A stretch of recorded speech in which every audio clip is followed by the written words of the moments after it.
Hey, it's Steph. Thanks for watching today's video. I have an update for my Pan Those Eyeshadows. Actually, I should call it my finale because this will be the last video of 2024. I just decided that right before I started filming. I fully intended on rolling new shades in this month, but I don't know. A lot of people take a break in December, and that just sounds really good to me.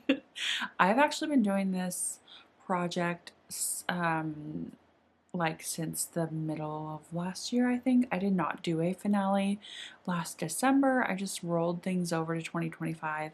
So it is kind of nice to take a little break, but it will be back in January. This project was originally started by Alexi, so I will have her down below, but everyone changes the rules according to their panning style and what goals they want to meet in the year. So my rules are a little different from the original, and we will get into that. But first, if you have not subscribed to my channel, I hope you do so before you leave. There will be lots of exciting content in December, wrapping up the year, and I hope you're excited for 2025 because I have some big goals for next year. So I kind of morphed this project throughout the year, but currently, like the last couple of months, I have been working on 5 shades. 4 of those shades are randomly generated from my collection. I have a spreadsheet with all of my eyeshadows listed out. And then the 5th shade is for Expand Those Pans, which is a project that was created by Dora, and I just wanted to include that in my Pan Those eyeshadows just to get some use out of my shades that have already been pan, or that I've hit pan in, that I neglect because I never touch shadows that I've already hit pan on because I'm always looking for the next eyeshadow to work on. So I have a couple ways to roll out an eyeshadow. First, if I have hit pan, of course, you'll roll it out. And then if I have not hit pan within 15 uses, I have the option of rolling it out. I have not always rolled it out after the 15 uses, but I typically do take advantage of that rule just to keep this project moving. And then if a shadow has been in for 3 months, I have an option to roll that out as well. And for my Expand the Pan shades, my goal is 5 uses, but the last couple of shades that I've had are really easy for me to use, and I've used them more than 5. So you will see how I've done with the shadows. The first one I want to talk about is from my Kaleidos Lunar Lavender palette. It is the shade Moonroof, and this is what it was looking like. I had not used it prior to rolling it into this project.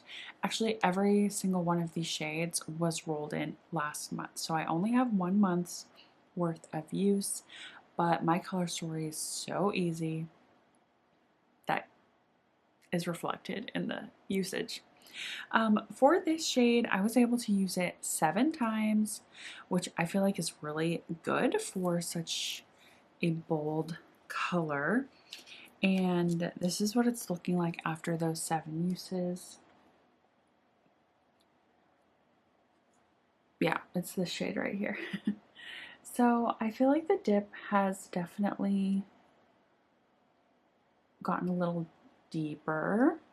No pan yet, but I'm okay with that. All of the prior use on this was from Laura Force. She decluttered this palette to me. So this was really my first experience with this palette, and I love it. I'm so happy that I have it in my collection. And yeah, it's just been a really beautiful kind of topper shade. I often just put it on the center of my lid on top of other shadows. So as you can see here, it has a lot of impact and it's very shifty, but it doesn't have like a strong base color. So that's how it made just a really nice topper for my looks. The next eyeshadow comes from another Kaleidos palette, and it is my Futurism 3 Astral Pink palette. I have the shade Light Year, and this is what it was looking like when I rolled it in. Same story, this was decluttered to me from Laura, so all of the use on this was from her before I received it.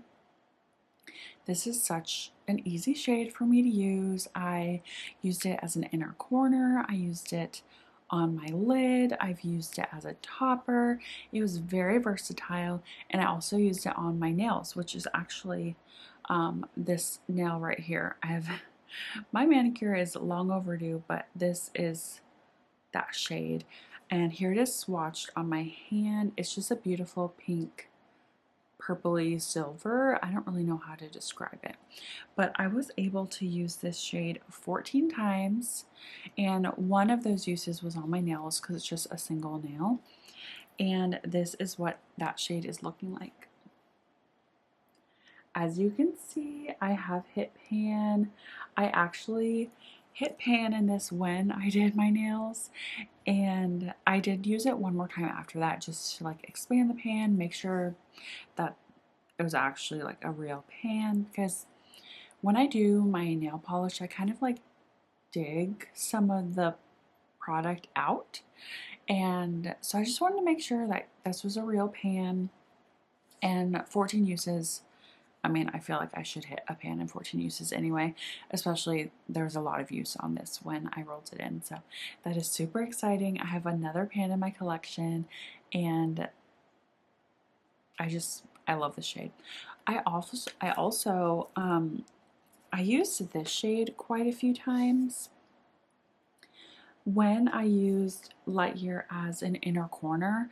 I would often top this over it because Light Year is a little, it's just like there's a shadow when I use it. So that Shockwave shade was really nice to just top on over that and make it just a little lighter and brighter for my inner corner. The third shade I was working on is the shade Spaced Out from my Dose of Colors Marvelous Mauves palette. This is a beautiful mauve-y crease shade for me. I also used, like a transition and a crease shade. So here it is swatched out. It's just beautiful. It's like the perfect shade for me, honestly. I use this so much.